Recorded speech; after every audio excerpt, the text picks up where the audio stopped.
The continue statement continues with the next iteration of the loop. It just continues. So let's write a small program using a continue statement.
So we created a small program here to find all the even numbers and all the odd numbers.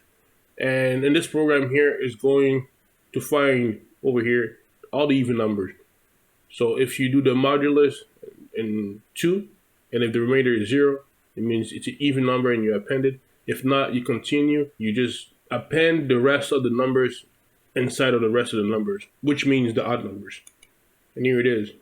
All the even numbers are 0, 2, 4, 6, 8. All the odd numbers are 1, 3, 5, 7, 9.